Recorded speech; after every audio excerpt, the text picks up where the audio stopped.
Now, the air raid sirens have been sounding once more in Ukraine today, with their air defences coping with a missile attack aimed at a military airfield, we're told, but the counter-offensive on the ground, of course, continuing, but progress said to be slow. And then the threat of nuclear issues, of course, Putin warning that a new weapon that can carry 10 nuclear warheads could be used in combat soon, but is that bluster? And the worries, of course, about the Zaporizhzhia nuclear plant.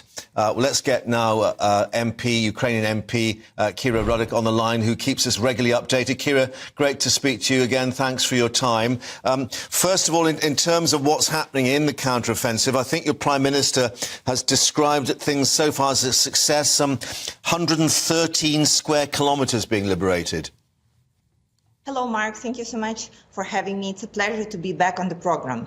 Well, our military commanders, as well as our Prime Minister, often report the progress on the counteroffensive.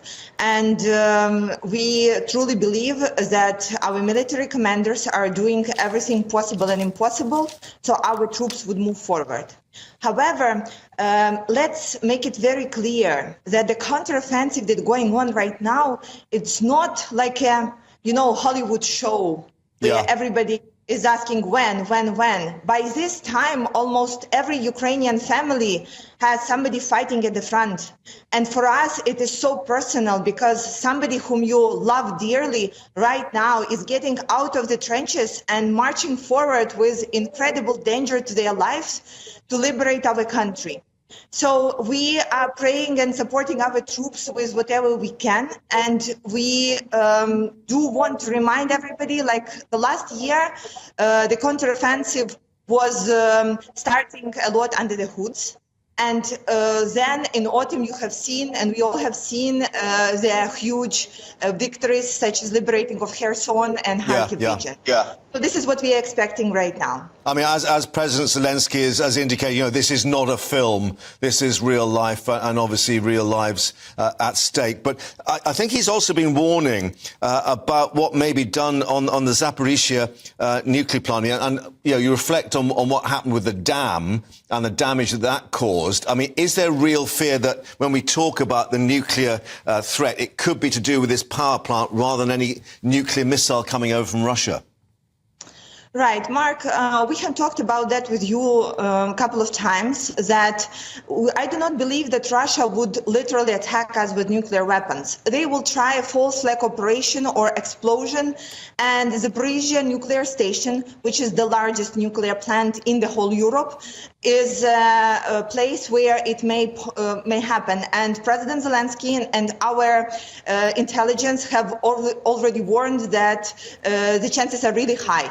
This is the threat that we are living under. If you look at Ukrainian media yesterday, everybody was just talking about how do you defend yourself, what should you put in your nuclear backpack, and it is incredibly crazy that in 21st century we are talking about how to protect yourself if the crazy terrorist neighbor would eventually blow up the nuclear station. But after what they have done to the dam, we think that it is very, very likely, very possible. Yeah, this is what I was asking you. Clearly, there has to be a reassessment of what Putin may decide to do. But going then to the positive parts of what we heard in London with the conference for Reconstruction and clearly the will to stay with Ukraine to the end. I gather that your Prime Minister, the President Shmuel, has indicated it could be double the $400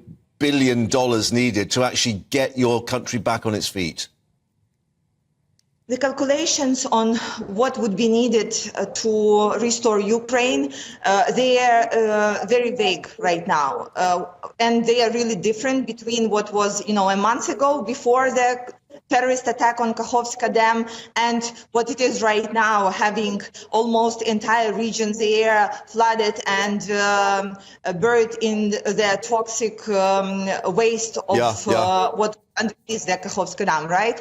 So we think that the conference was a success, and the pledge from different countries up to total 60 billion euros, which is a fantastic push and would definitely help us move forward with the recovery, move forward with the preparation for the winter, given that still almost 50% of our energy infrastructure is destroyed and we need to rebuild to be able to survive the next cold season.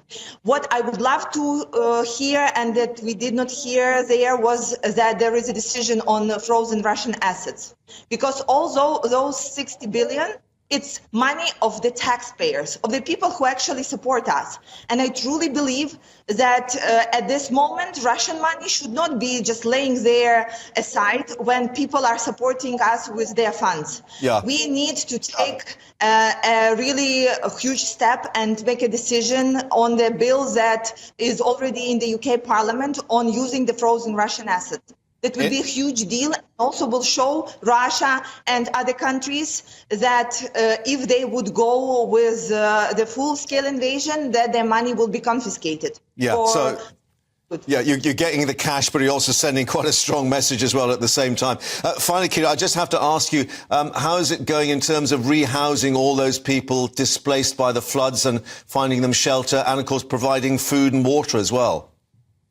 You know, this is one of another cases where our whole country came up as one.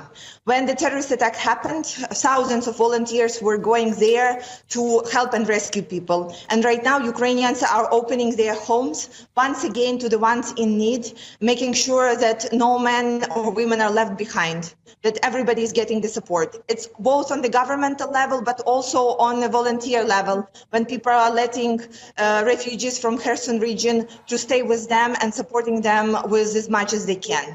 Yeah, help in terms of neighbourly help, of course, which is very encouraging to hear. Kira, thank you very much indeed for updating us, of course, and we'll be speaking to you again soon, hopefully, and hear more about that counter-offensive. Thank you very much indeed for your time.